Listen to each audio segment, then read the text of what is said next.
This tip's quite straightforward.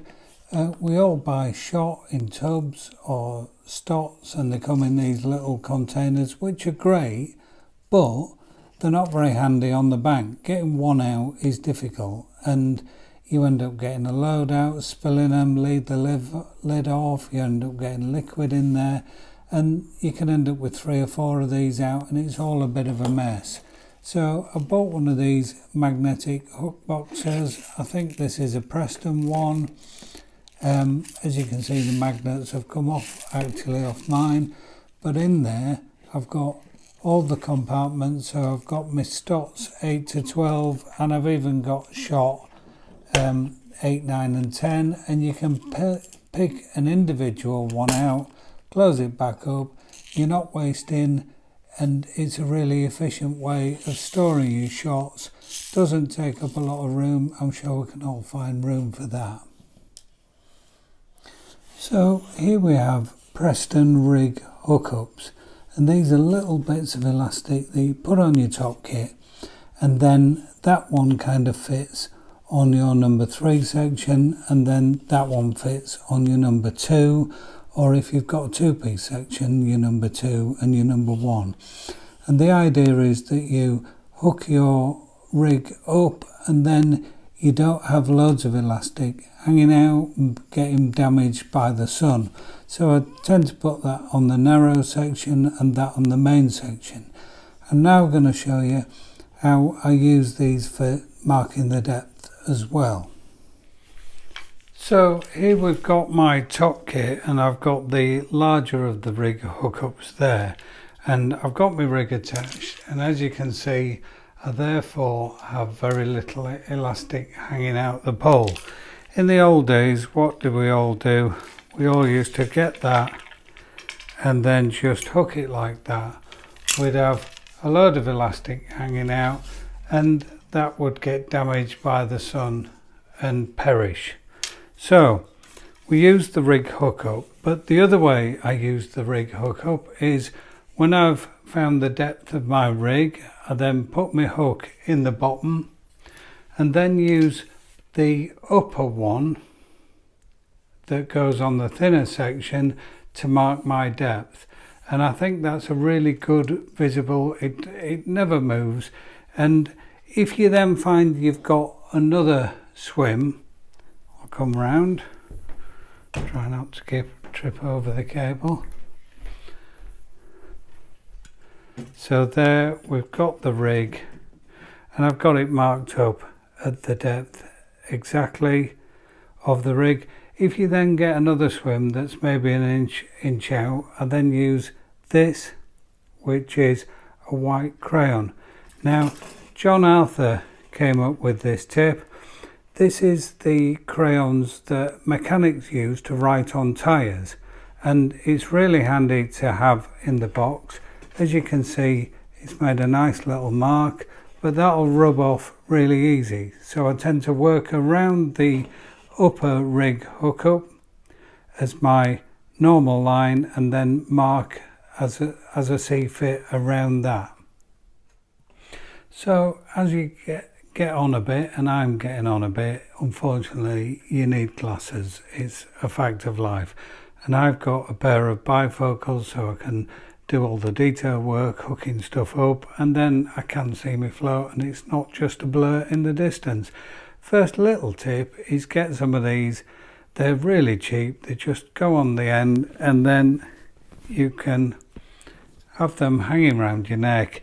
But also, if you let go, they're not going to drop off. If you trip, stumble, they're not going to fall off. They're going to stay there. You're not going to lose your glasses. So I need glasses. But quite often, not that often, it's sunny when we go fishing, and I don't have a separate pair, and they don't have reactor light lenses. Off eBay, I bought these, and these are wrapped round over glasses that go over the top of my main glasses, and I think they were about a £5. I didn't think they'd be any good, but I thought it was worth a try. And in fact, they are absolutely brilliant. So they sit over my glasses, they don't move, They've got side panels, so they stop the sun coming in at the side. They're also got a brown tint to them, and I did wonder about that as well.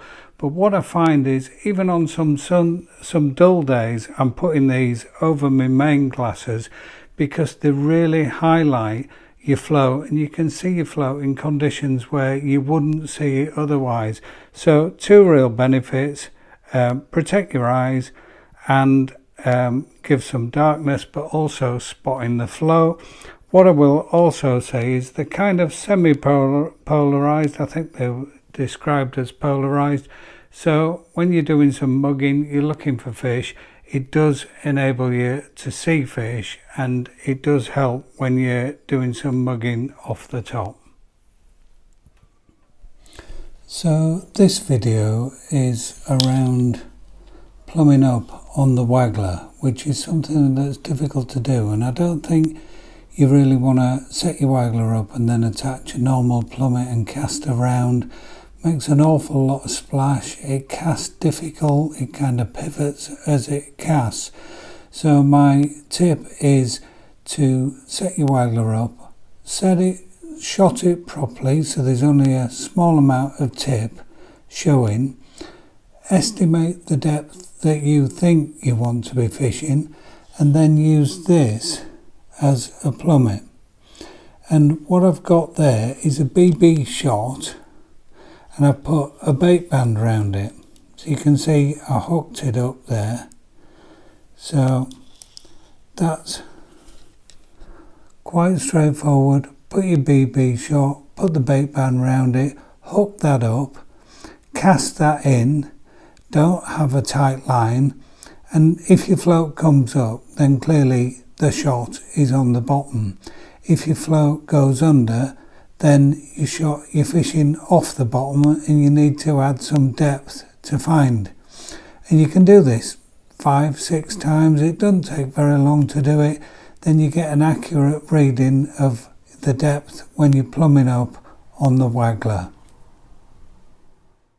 So this is how to create the perfect dead maggots, and there's lots of techniques, but this is the most foolproof.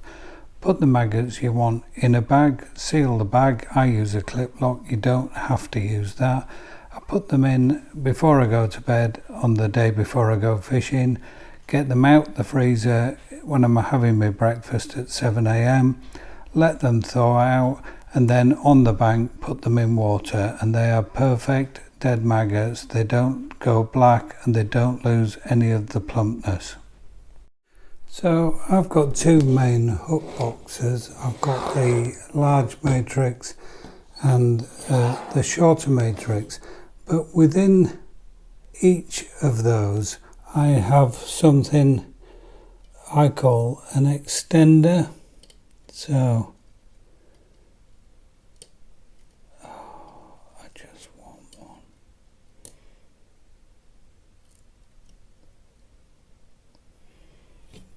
So there. So in the larger box I've got a 12-inch piece of line with a loop on either end. And we all know what it's like. We've got the perfect rig, we're catching really well, and the wind gets up and you want a longer lash. You need more line between your pole and your float. This is a really quick, easy way of doing it. It also means that if conditions improve, then you can just take it off really easy. So I have 12-inch ones there, and I've got some 6-inch ones there that I also use. The other thing that I've occasionally used this for is maybe when I'm fishing the bomb for carp. Sometimes in winter I've got a 12-inch hook length. I might then add this to it. It's 020 line, so it's nice and robust, and it sinks slowly as a result, and then you can have a 2-foot hook length without having to carry lots of pre-tied hook lengths around with you. So a useful tip just to have these in one of the slots of each of your hook boxes. So this tip is, I've got a winder here and I'll show you what I've put on it.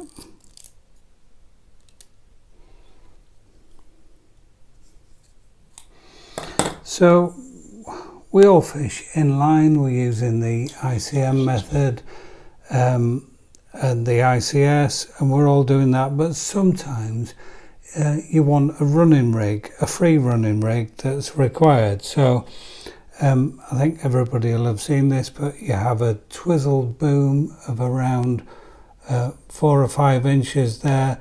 I've got a couple of Stotz on top of that. I've then got a feeder boom, so we would then attach my hook length to the twizzled boom, and the twizzled boom kicks it away from your feeder. You then put your feeder onto your feeder link.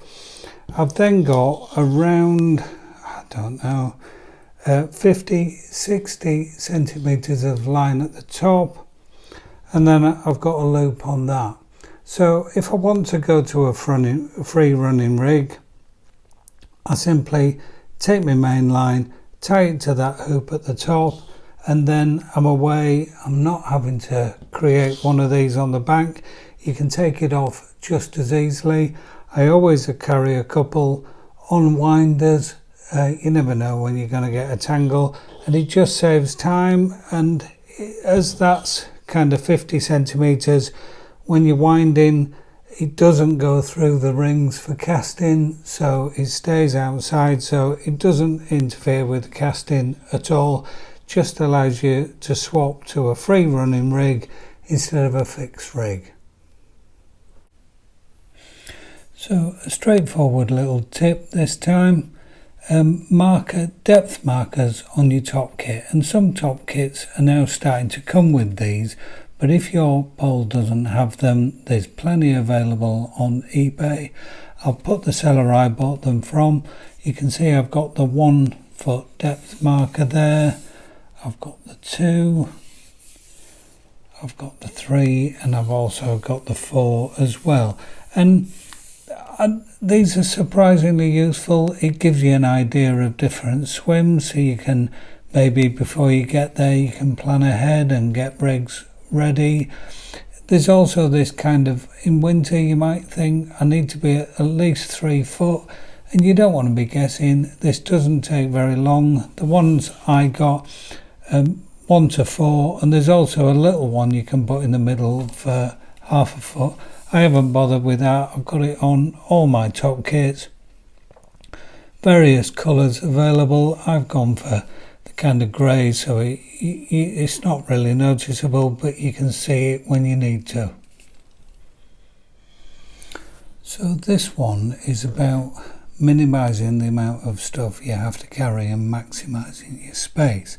So I use these winders for storing my rigs, and I put 2 rigs the same on each one winding that way, one winding the other way with the side holders for the loop, and I find them really good.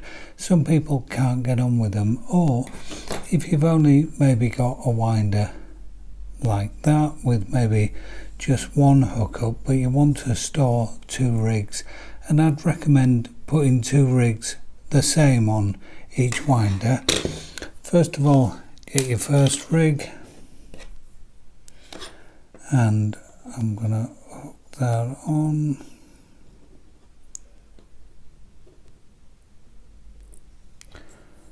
There. So I've got my first rig on, and then I've come to the loop and I want to put another rig on, and what I use, quite straightforward. I've got a really cheap stapler, and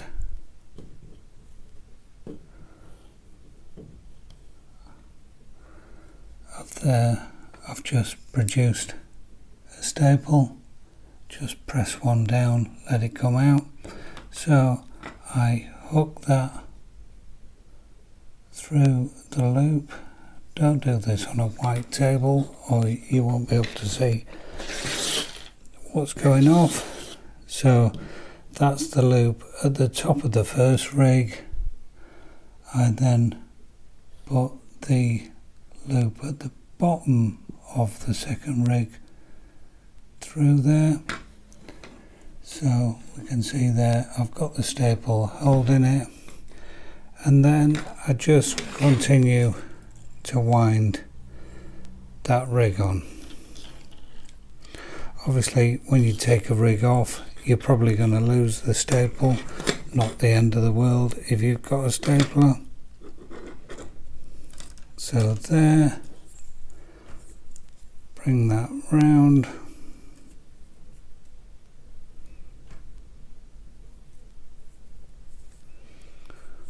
back down to there.